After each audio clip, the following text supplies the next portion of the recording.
ያው ቅድም እንዳልኳችሁ ስልጤነት ማለት ሙስሊምነት ነው። ተባብረው ነው የሚሰሩት ክፉ ሰዎችና መንግስት ማለት ነው። በሌላ ዜና በቅርቡ በተናገረችው ንግግር በርካቶችን ያስቆጣችው አስቴር ብላኔ እንዲሁም ህዝብን በሃይማኖት ሴራ ተብትቦ መጠፋፋትን የሚያውጀው አህመዲን ጀበል ላይ ፖሊስ ምርመራ ጀምሯል። ዝርዝሩን በጋራ እንመለከታለን። ማነው አህመዲን ጀበል ስልጤ ማለት የኛ ምናምን ስልጤ ማለት እያለ ስልጤ ኦሮሞ ለእንትን እያመቻቸ ነው። ይሄንን ወቅ አሁን አንድ ጋዜጠኛ አንድ ሲናገር እየሰማሁት ነው። እየወረዱበት ኦሮሞዎቹ እያሳጡን ነው፣ ስልጤን ጭራቅ አድርጎ በኢትዮጵያ ውስጥ እንዲሳል እያረጉት ነው። ምክንያቱም ይሄ የኦሮሞ የዋሃቢ እስላም ጽንፈኛ በጣም አደገኛ ነው።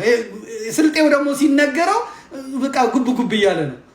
ትክክል አይደለም። ይቆጥራል፣ ቀን ይመጣል፣ እግዚአብሔር ቀኑን ያመጣዋል እና ይሄ መፍረድ ትክክል አይደለም። የስልጤ ኮሚኒቲ ከየትኛውም ፖለቲካል ኢንቲሜንት ስሙ መነሳት የለበትም ነው የኔ ኮንሰፕት። ስልጤ ለፍቶ አዳሪ ነው እንዳይነሳ። ይኸውልህ ማንም የኢትዮጵያ ማህበረሰብ አዳምጠኝ፣ ማንም ሙስሊሞቹም ሆኑ ክርስቲያኖቹ ሙስሊሞቹም ሆኑ ለምሳሌ አሁን ኢቭኒፍ ማውራት ጥሩ አይደለም እንጂ ኡስታዞች ሳይቀር በየቁጥባው በሚዲያ በሚለቀቅ እንትን ከክርስቲያን ጋር ለማነጻጸር ሲፈልጉ ስልጤ ነው የሚሉት በርካታ ኡስታዞች ማለት ነው። የት ቦታ ነው እንደዛ? ማን ምንድነው እንደዛ ያደረገው ለማነጻጸር? በምንድን ነው የሚያነጻጽሩ? አንዳንድ ጊዜ በነገራችን ላይ አንዳንድ ጊዜ ኡስታዝ ካሚል ሸምሱ ስለ አክሱም ሲያወራ ለምሳሌ ብሎ የጠቀሰው ስልጤን ነው። ትክክል አይደለም። በቃ ሌሎችን ለማይጠቅስ ማለት ምን ማለት ነው? ምን ማለት ነው? አሁን አንተ ልጠይቅህ ማለት ነው ብቻ ላይ ፎከስ አታድርጉ፣ ሌሎችን ላይ ፎከስ አድርጉ። እኛ እንደ ሃይማኖት ነን፣ በእስላማዊ ጉዳይ እንደ ፐርሰን ማንኛውም እስላማዊ ዜጋ እንሳተፋለን። ግን እንደ ብሔር ስልጤ ተነጥሎ ፊት ለፊት ስልጤ መባሉ ጎቶናል። በእንቅስቃሴያችን ላይ እንቅፋት ፈጥሮብናል። በህይወታችንም የሚያሰጋ ነገር እየተፈጠረ ነው። ስለዚህ ስልጤ አትበሉ። በቃ እንጀራ ናት ብሎ እኔ በነገራችን ላይ ስልጤ አትበሉም። በጣም ራስን ኢንፍሌት አታድርግ። እኔ በነገራችን ላይ ሰዎች ስልጤ የሚሉት አንዳንድ ጊዜ ሌሎች ነገሮች ላይ ድንበር ያለፈ ንግግር እንድንነጋገር እንዳታደርገን። በነገራችን ላይ ልክ ነው። ምክንያቱም በአንድ የትኛውንም ሃይማኖት ከሆነ ብሔር ጋር ማያያዝ ልክ አይደለም። ምክንያቱም ነገ ያ እንትን ዋጋ የሚያስከፍል ነው የሚሆነው። አሁን ዋሃቢያ ምናምኖች ከዛ ጋር ካያያዙት ነገ ክርስቲያኑ ይሄ ነገር ልክ አይደለም ብሎ እንትን ሲል ስልጤውን በአሉታዊ እንትን ሊያየው ይችላል። እዚህ ሀገር የተለመደ ነውና ይሄ ለራሳቸው የሚጎዳቸው ነው እና አህመዲን ጀበል ግን በዛው አመቻችተው ወደ እነሱም ሊያዞሩት የመፈለግ ነገሮች አሉና ይሄ በጣም በኋላ ላይ ዋጋ ላይ ያስከፍል የሚችል ነው። ስለዚህ ማህበረሰቡ ወጥቶ መቃወሙ ልክ ነው። ምክንያቱም ተጎጂ ነው የሚያደርገው ይሄን እና ይሄን ራሱ እየተናገረው ነው። የስልጤ ተወላጅ ሆኖ ጋዜጠኛ ራሱ እየተናገረ ነው። እንደዚህ አታደርጉን አታያይዙን ብሎ እየተናገረው ነው። ሌሎቹ ደግሞ መልሰው ይቃወሙታል እና ጽንፈኝነት እንዲስፋፋ የመፈለግ አይነት ቴንደንሲ ነው የሚታየውና ይሄ በጣም ጎጂ ሆኖ ይገኛል።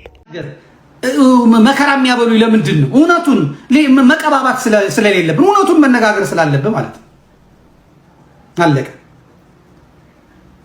ኦርቶዶክሱ የሚያለቅሰው ኦርቶዶክሱ የሚራበው ስልጣን አጣው ብሎ ነው። ስልጣን ላይ የነበሩ ሰዎች ምን አደረጉለት? ሰላምን የሰጡት። ሰርቶ ይበላል፣ ወጥቶ ይበላል፣ አለቀ። ዛሬ ከጴንጤው ዛሬ ከዋሃቢ እስላሙ የተለየ ምን በደል በድሎ ነው የሚራበው?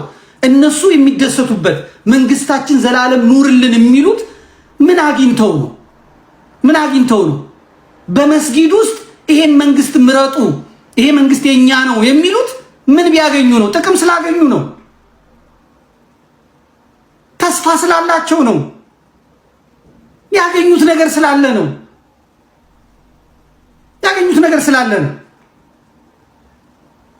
ኦርቶዶክሱ መሪዎቹ ኦርቶዶክሱ ነው እስላሙ ምንድን ነው ያገኘ የነበረው? ምንድን ነበር ይፈልግ የነበረው? ምንም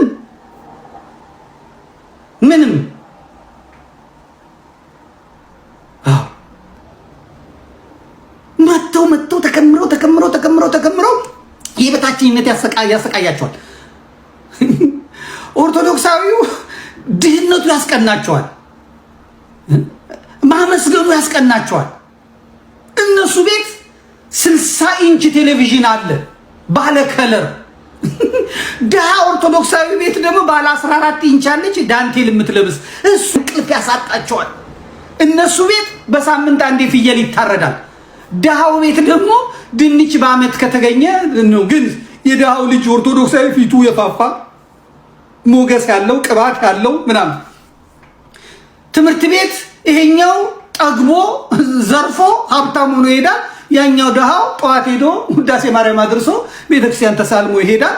ትምህርት ላይ አብረው እኩል ይቀመጣሉ። ይሄ የኦርቶዶክሱ ይነጠንጠዋል። አንደኛ ምን ይወጣል? ይሄኛው ደግሞ ገገች ከዛ ሲሄር አድርገው ነው መታት ነው። የኦርቶዶክሶቹ ልጆች ይገለጥላቸዋል። እነሱ መተት እየሰሩ ነው።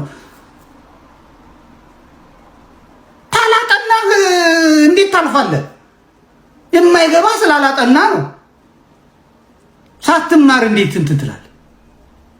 ትምህርት ከልክለህ ልጅህን እንዴት ሳይንስ ይግባት? እንዴት ሂሳብ ይግባት? ሂሳብ ብታስተምር አንተ ብር ነው። ይሄንን ዕቃ በ30 ብር ብናስገባው በ70 ብር ሽጪው፣ ይሄንን በዚህ ምናምን ሂሳብ ከብር ጋር ነው የምታስተምረው አንተ። እንዴት ትምህርት ይግባት? በ9 ዓመቷ ትድራታለህ፣ በ14 ዓመቷ ትድራት። ተስፋ የላት ተነስቼ አግብቼ ትልቆኝ እንደዚህ ተምሬ ምናምን አትል። በፈለክ ሰዓት ወስደህ ለ90 ዓመት ሽማግሌ ትድራታለህ። ሁሉ ነገር ግን ያስቀናል። ቅዳሴያችን ያስቀናል። ሰዓታቱ ያስቀናል። ቤተክርስቲያኑ ያስቀናል። ነጠላ ለብሰን ስንሄድ መቃት ጀለብያ ለብሰህ አረብ መስለህ እኛ ኢትዮጵያዊ መስለን ኢትዮጵያዊ ሆነን በሀገር ሸማ በሀገር ልብስ አጊጠን ስንሄድ ትነስራለህ። ፍርድህን ላክልን። ወገኖቻችን አለቁ፣ ደቀቁ፣ ታረዱ፣ ደማቸው ፈሰሰ። ቤተ ክርስቲያን ተሰደደች፣ ተቃጠለች። የስደቱ ዘመን ይቁም፣ ደም መፍሰስ ይቁም። ማን ይፍረድ?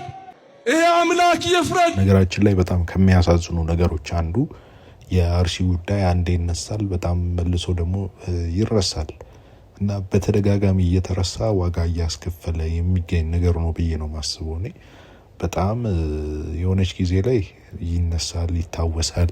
ብዙዎች ብዙ ነገር ይላሉ፣ ድጋፍ ያደርጋሉ፣ ምን ይላሉ። በኋላ ደግሞ ትንሽ ቆይቶ ማለት ረጅም ጊዜ እንኳን አይደለም 1 ወር እንኳን ሳይቆይ ይረሳል፣ መልሶ ይደገማልና ይሄ ነገር ምን ቋሚ መፍትሄ ሊኖረው ይችላል የሚለው ነገር በጣም አእምሯችን ላይ በተደጋጋሚ ሊመላለስ የሚገባ ነገር ነው። በዛ በደል ውስጥ መኖር ከባድ ነው፣ በጣም ከባድ ነው። በሀገር ውስጥ በአርሲ ያለ ሰው እንዴት እንትን እንደሚል ከአእምሮ በላይ ነው የሚሆነው። በጣም የሚከብድና የሚሰቀጥጡ ነገሮችን የሰማነውና አሁንም መፍትሄ አልተገኘላቸውም እና የሆነ መፍትሄ ቢገኝ ብዬ አስባለሁ። እኔ ምን ታስባላችሁ? በኮሜንት አሳውቁን። ቪዲዮን ላይክ አድርጉ፣ ሼር አድርጉ፣ ቻናሉን ሰብስክራይብ አድርጉ። እናመሰግናለን።